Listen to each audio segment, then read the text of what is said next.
नमस्कार, आपका स्वागत है। दोस्तों, गरुड़ पुराण में भगवान श्री कृष्ण ने गरुड़ जी को मृत व्यक्ति की ऐसी चीजों के बारे में बताया है जिनका इस्तेमाल किसी भी जीवित व्यक्ति को नहीं करना चाहिए। भगवान श्री कृष्ण कहते हैं कि प्रकृति का यह नियम है कि जिसका भी जन्म हुआ है उसकी मृत्यु भी निश्चित ही है। मृत्यु ऐसा सत्य है जिसे कोई भी नकार नहीं सकता है। मृत्यु निकट आने पर मनुष्य को अपने शरीर का त्याग अवश्य ही करना पड़ता है और शरीर के साथ वह व्यक्ति सभी भौतिक वस्तुओं का भी त्याग कर देता है। अर्थात मनुष्य मृत्यु के पश्चात इस मृत्यु लोक की कोई भी वस्तु अपने साथ लेकर नहीं जा सकता। उसके साथ केवल उसके पाप और पुण्य ही जाते हैं। यदि किसी मनुष्य ने अपने जीवन काल में पाप से अधिक पुण्य किए हैं तो उसे मृत्यु के समय कोई कष्ट नहीं होता है और उसके प्राण सहज गति से निकलते हैं। लेकिन जिस व्यक्ति ने जीवन भर पाप किए हो उसकी मृत्यु बहुत दर्दनाक होती है। उसे मृत्यु के समय बहुत पीड़ा सहन करनी पड़ती है। यमराज के दूत उस पर बिल्कुल भी दया नहीं दिखाते हैं और उसे अपने पाश में बांधकर खींचते हुए यमलोक ले जाते हैं।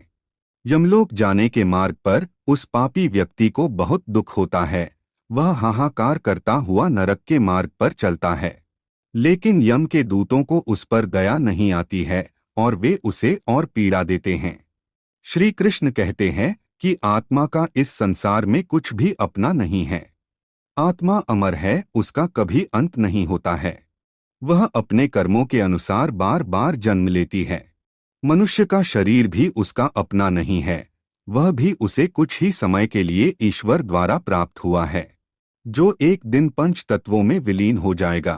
किंतु फिर भी मनुष्य इस संसार में जन्म लेकर कई भौतिक सुखों के मोह में पड़ जाता है। मृत्यु के बाद भी उसका उन वस्तुओं के प्रति मोह नहीं छूटता है। श्री कृष्ण कहते हैं कि जब तक मनुष्य सांसारिक वस्तुओं का मोह त्याग करके संपूर्ण रूप से ईश्वर को अपना नहीं लेता, तब तक वह अलग अलग योनियों में जन्म लेकर पृथ्वी लोक पर ही भटकता रहता है। कभी कभी यह मोह इतना अधिक होता है कि वह मृत्यु के बाद भी इसी पृथ्वी लोक पर भ्रमण करता है, अर्थात वह प्रेत योनि धारण करता है।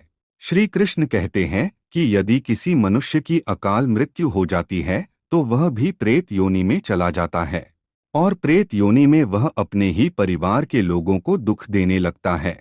कई बार हम अपने मृत परिजनों की वस्तुओं को उनकी याद में अपने पास रख लेते हैं या उनकी वस्तुओं का उपयोग भी करने लग जाते हैं।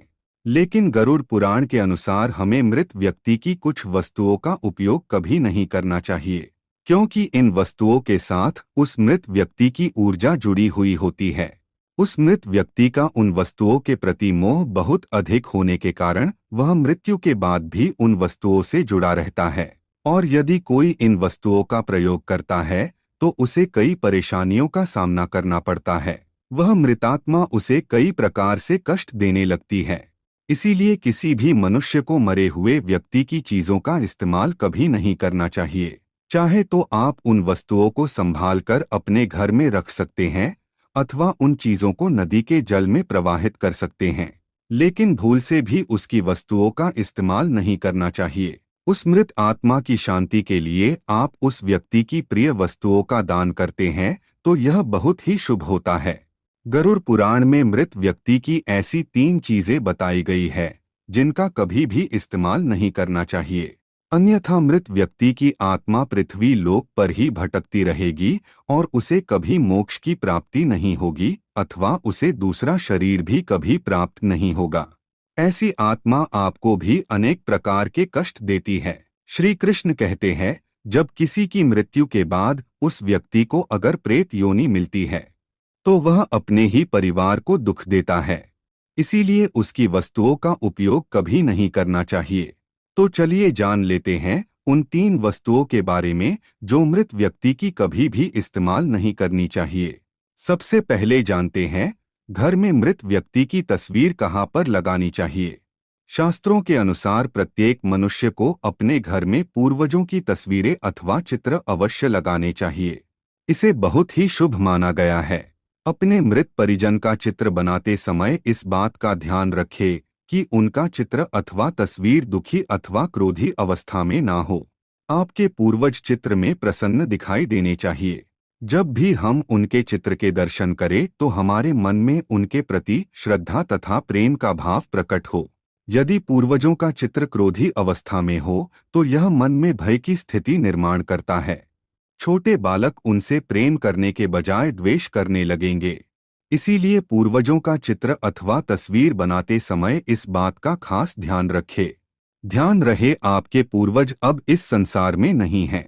वे ना ही भगवान है और ना ही मनुष्य है।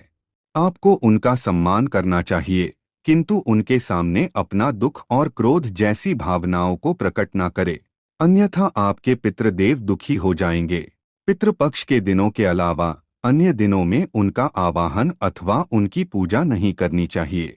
पितृपक्ष के दिनों के अलावा अन्य दिनों में जो आत्माएं घर में प्रवेश करती हैं, वे प्रेत आत्माएं होती हैं। इससे घर में भयंकर दुख का वातावरण निर्माण होता है। वास्तुशास्त्र के अनुसार पितरों की अथवा पूर्वजों की तस्वीरों को भूल से भी पूजा घर में नहीं रखना चाहिए। इससे भगवान का अपमान होता है। इससे आपके सभी पितृगण अत्यंत दुखी और क्रोधित हो जाते हैं। यदि आपके किसी परिजन की अकाल मृत्यु हुई है तो वे प्रेत योनि में चले जाते हैं और पृथ्वी लोक पर ही भटकते हैं। जब तक उनकी आत्मा की शांति के लिए नारायण बलि की पूजा नहीं की जाती, तब तक वे प्रेत आत्मा बनकर अपने ही परिवार के लोगों को परेशान करते हैं। ऐसे में आपको उनकी तस्वीरें घर में नहीं लगानी चाहिए और पितृपक्ष में उनका श्राद्ध भी नहीं करना चाहिए। पितरों की तस्वीरें सदैव ही उत्तर दिशा की दीवार पर लगानी चाहिए, ताकि उनका मुख दक्षिण दिशा की तरफ होना चाहिए। इसके अलावा अन्य किसी भी दिशा में पितरों की तस्वीरें लगाना अशुभ माना गया है। खासकर ईशान कोण में पितरों की तस्वीरें भूल से भी नहीं लगानी चाहिए। पितृपक्ष में भी पितरों के लिए किए जाने वाले सभी कार्य दक्षिण दिशा की तरफ मुख करके करने चाहिए। ध्यान रहे, मृत व्यक्ति के साथ कभी भी जीवित व्यक्ति की तस्वीरें नहीं लगानी चाहिए। साथ ही शयन कक्ष में और रसोई घर में पितरों की तस्वीरें न लगाएं। आइए अब जानते हैं मृत व्यक्ति की कौन सी चीजों का उपयोग नहीं करना चाहिए। सबसे पहली चीज है मृत व्यक्ति के कपड़े। गरुड़ पुराण के अनुसार मृत व्यक्ति के कपड़ों का कभी भी इस्तेमाल नहीं करना चाहिए। उन्हें भूलकर भी पहनना नहीं चाहिए। ऐसा करने से मृत व्यक्ति की आत्मा उस व्यक्ति से जुड़ जाती है जो इनका इस्तेमाल करता है। मृत व्यक्ति की यादें उस व्यक्ति को सताने लग जाती है जो उनके कपड़ों का इस्तेमाल करता है, जिस कारण वो व्यक्ति मानसिक और शारीरिक रूप से कमजोर हो जाता है। उस व्यक्ति को अपने मृत परिजन की ऊर्जा का एहसास भी होने लगता है। इसलिए मृत व्यक्ति के कपड़े कभी भी नहीं पहनने चाहिए। मृत व्यक्ति के कपड़े हमेशा दान कर देने चाहिए, जिससे उसकी आत्मा को शांति प्राप्त हो जाती है। दूसरी चीज है मृत व्यक्ति के गहने। गरुड़ पुराण में कहा गया है कि मृत व्यक्ति के गहने भी उसके कपड़ों की तरह ही उसकी ऊर्जा के स्रोत होते हैं। मृत व्यक्ति का अपने गहनों से लगाव कपड़ों से भी कई गुना ज्यादा होता है, क्योंकि प्रत्येक व्यक्ति गहने खुद को सुंदर प्रतीत करने के लिए पहनता है। लेकिन जब व्यक्ति की मृत्यु हो जाती है और उसके गहने कोई दूसरा व्यक्ति पहन लेता है, तब मृत व्यक्ति की आत्मा असहज महसूस करने लगती है। वो आत्मा उस व्यक्ति को परेशान करने लग जाती है। आत्मा मोक्ष की राह पर न जाकर इसी मृत्यु लोक में अपने ही परिजनों को ही परेशान करने लग जाती है। इसलिए मृत व्यक्ति के गहनों का कभी भी इस्तेमाल नहीं करना चाहिए। व्यक्ति की मृत्यु के बाद उसके गहनों को गलाकर अन्य आभूषण करवा लेने चाहिए, अन्यथा उन्हें मंदिर में दान कर देना चाहिए। तीसरी चीज है मृत व्यक्ति की घड़ी। कपड़ों और गहनों की तरह घड़ी भी एक मृत व्यक्ति की प्रमुख ऊर्जा स्रोत होती है।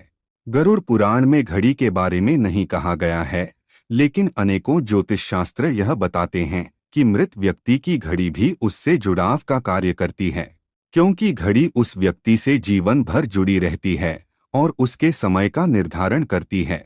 इसलिए उस व्यक्ति की मृत्यु के पश्चात उसके समय का भी अंत हो जाता है, जिस कारण उस व्यक्ति की घड़ी का कभी भी इस्तेमाल नहीं करना चाहिए।